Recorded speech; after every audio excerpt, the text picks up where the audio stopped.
It's now time to take a look at stories making headlines in Nigerian newspapers. And I have joining me here in the studio a public affairs analyst, Abayomi Okeashiwaju. It's good to see you. Good morning. Thank you so much. Via Zoom is chartered mediator and conciliator Chris Kende Wando. It's good to see you. Good morning. Thanks for having me, my brother. Good morning. All right, top of the morning to you. All right, let's see what the newspapers are reporting this morning. The first one is Blueprints saying President Buhari to security chiefs. Secure release of all kidnapped victims, says traditional rulers have key roles to play in tackling insecurity.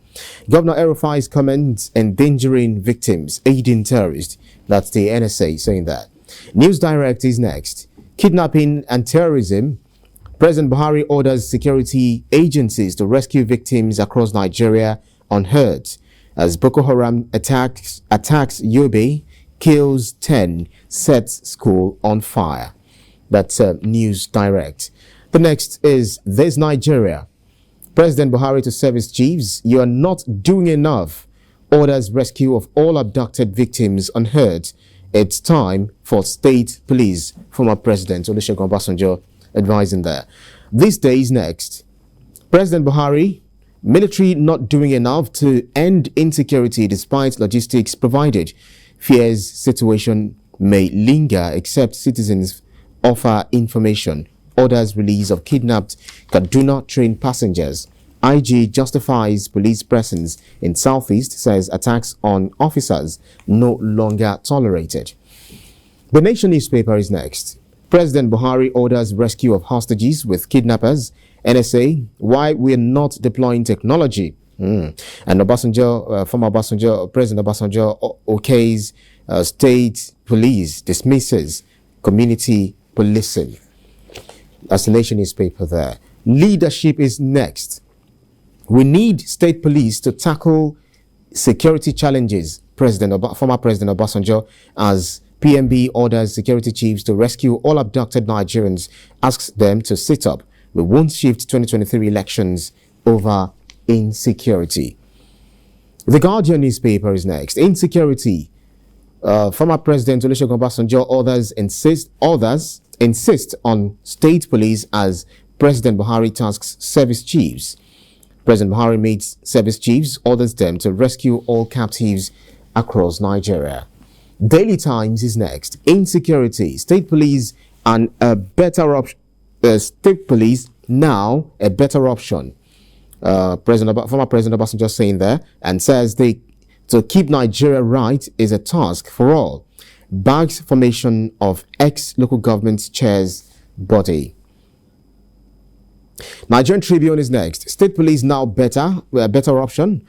And Boko Haram ISWAM attacks clubhouse in Yobe, kills guests.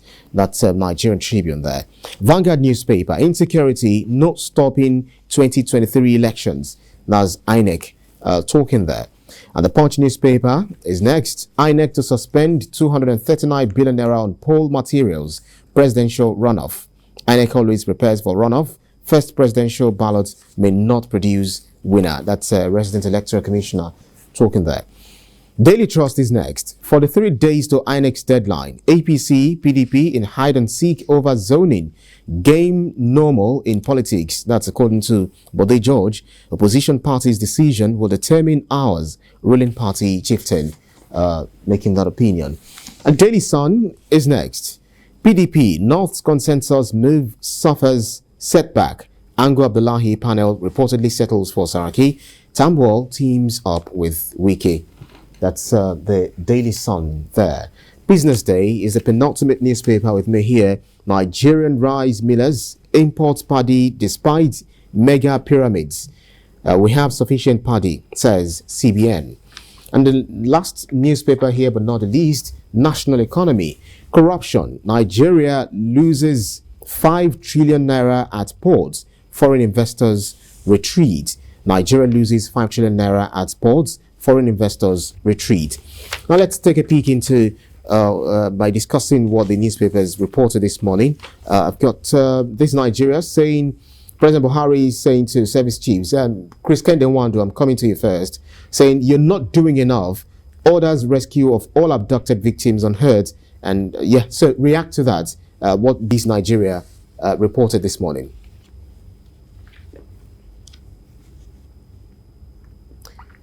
CKN, I'm talking to you. Yes, are you hearing me? Yes, go ahead. Good. I'm saying that it's good enough that the president is waking up to the reality and telling the service chiefs to their faces that he's not satisfied with their performance. And that is what we've been saying over and over again. You continue to see a situation where spokespersons of the government or the president,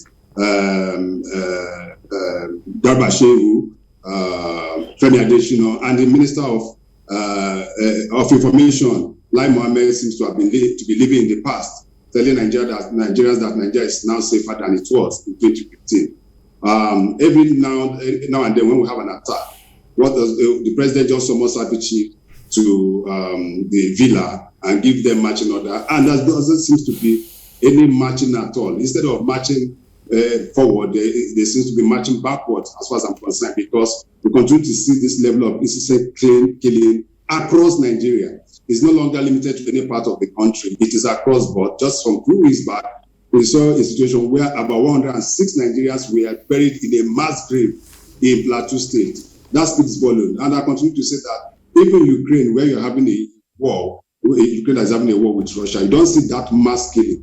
And so I want to see the president walk the talk rather than just giving out that let's, where it's necessary, let us look at sanction on some of the security heads if they're not doing what they are doing. We've said we cry for a change of service chief, that has been changed. We talk about the police inspector general of police, that has been changed. We are talking of equipment.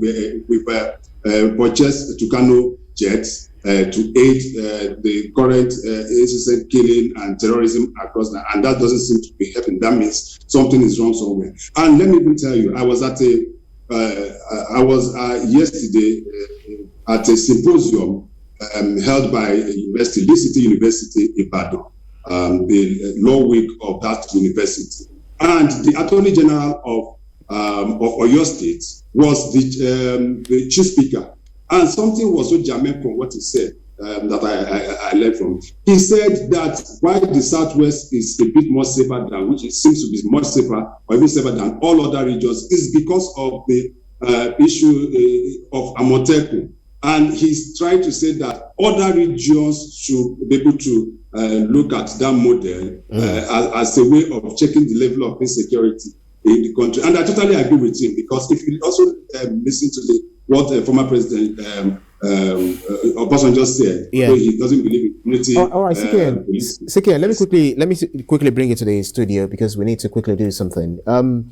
Let me come to you, Abayomi. Okay. President Buhari saying in this day newspaper, military not doing enough to end insecurity despite logistics provided. How do you react to this? I think I must commend the sincerity of the president, at least for him to have come out to say this, that our military are not actually doing enough to curb the state of insecurity in the country. I must give it to the president for being sincere, because over time, quite a number of analysts and of course Nigerians, even legislators, have lamented the fact that despite the funds voted for the military, for the defense ministry and all that, we are not getting the desired result.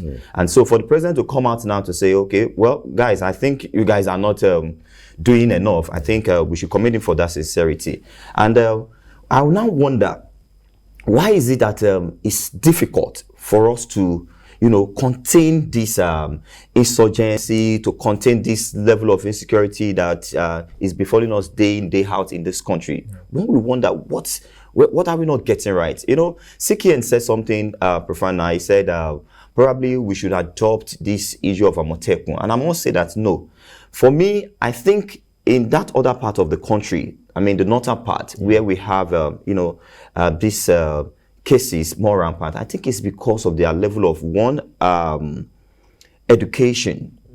Because education is key. You see, in this part of the country, I mean the southern part, the fact that we seem to be, of course, it's in the public knowledge, the fact that we seem to be more in tune with education helps us a whole lot, because somebody cannot come and brainwash me anyhow. Somebody cannot come and then sell to me what is not buyable or sellable, and I would just adopt it gullibly. No. But in their own case, I think we see where quite a number of young people, due to poverty, due to lack of education, are being recruited to carry out all these nefarious activities in that part of the world. So I think they should invest more. Their leaders should invest more in education and curb poverty in that part of the country, and we'll begin to see results. Speaking with public affairs analyst Abayomi Ashwaju, thank you so much for being here. It's a pleasure. And also reviewing the newspapers headlines with us has been the via Zoom chartered mediator and conciliator Chris Kende Wandu.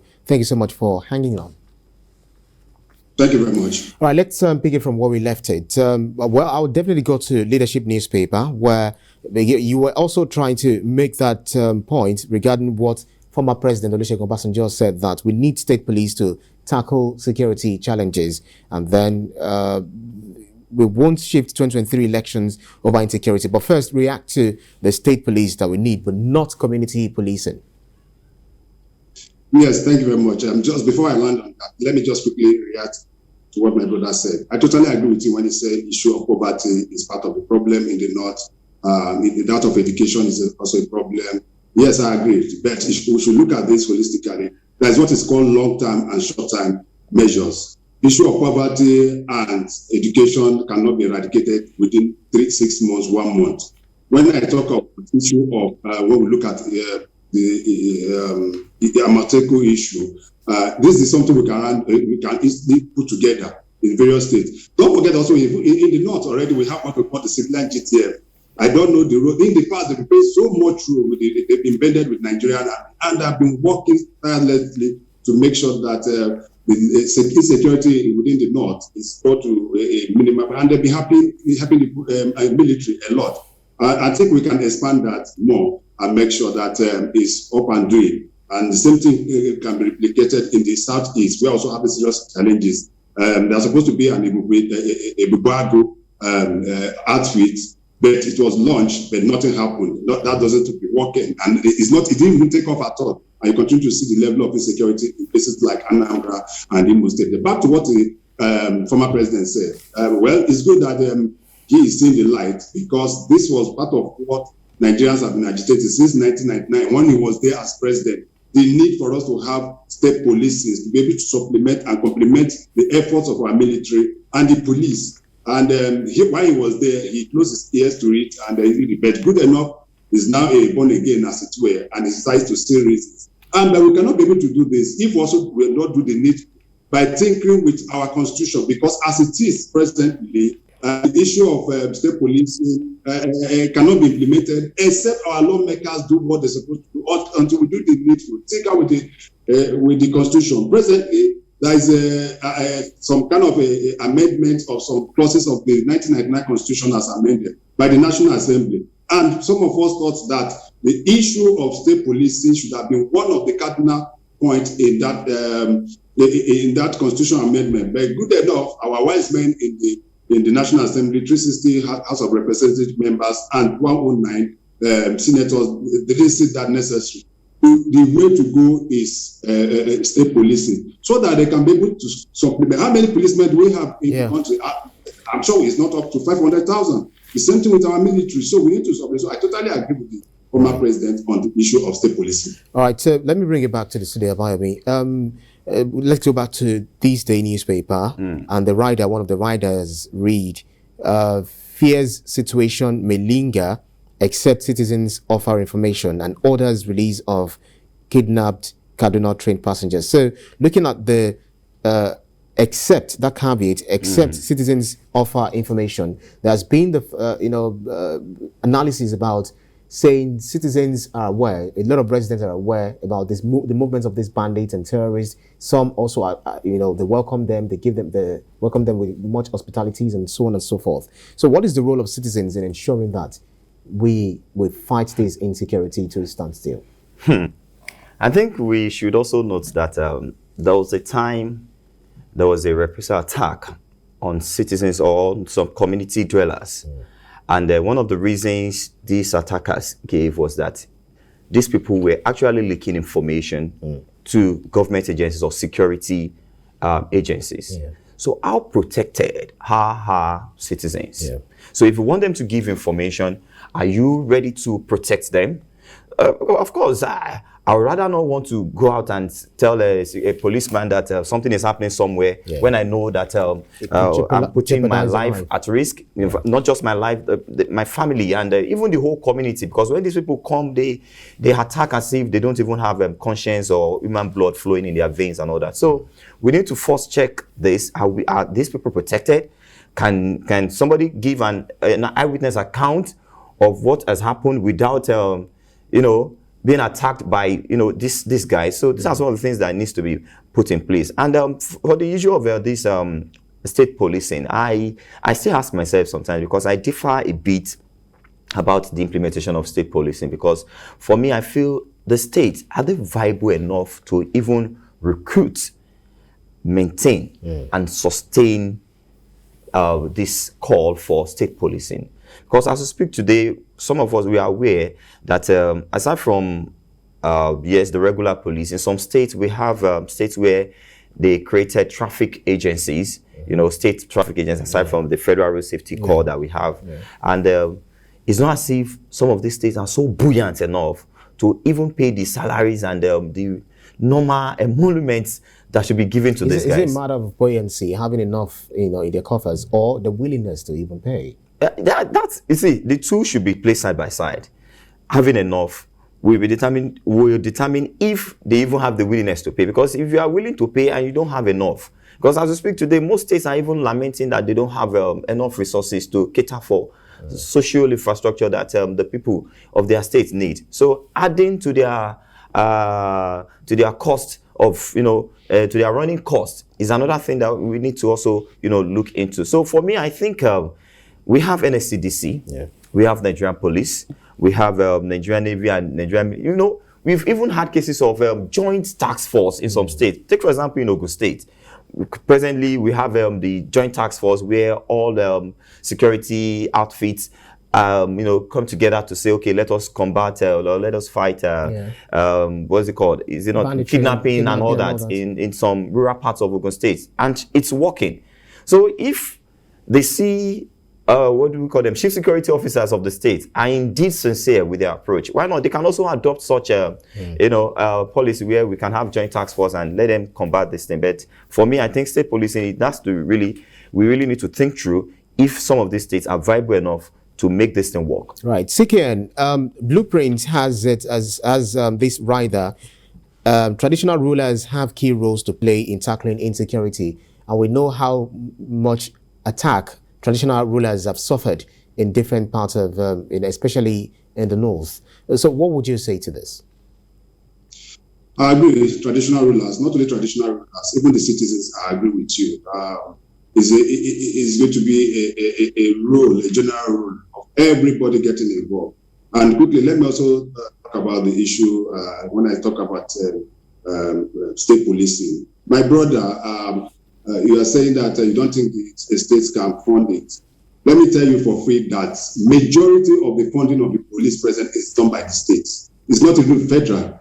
You will see that practically every state on a daily basis, like Lagos, you see the Lagos state government through there's